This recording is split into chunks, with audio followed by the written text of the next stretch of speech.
இல்லை சொல்லு. இங்கே பாருங்க மக்கள், நம்ம பிடிச்ச மீன், வலை போட்டு பிடிச்ச மீன் பாருங்க. இம்புட்டு மீன். இது ஓரா, இது மணலை, இது என்ன மீன் தெரியல. இது அதிகமாக இருக்குது. 19 மீன்ரா. பொறுத்துக்கு அடிக்க முடியல மக்களே. மீனை ஃபுல்லாக போட்டாச்சு, கொஞ்சம் நேரத்தில் வெந்துடும். அதை எடுத்து சாப்பிட வேண்டியதை சாப்பிடாம காமிக்கும்.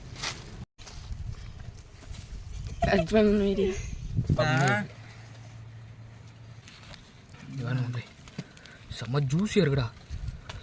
ஜூஸியாக இருக்கா? பிச்சு காமிக்கிறேன் பாருங்க. இப்போ போடப்பட்ட அதுக்கு பாருங்க, வேற லெவலில் இருக்குது.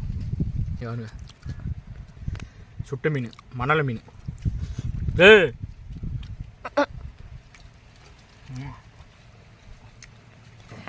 சரியான டேஸ்ட் போங்க. அப்படியே பார்த்தாங்க. யாருங்க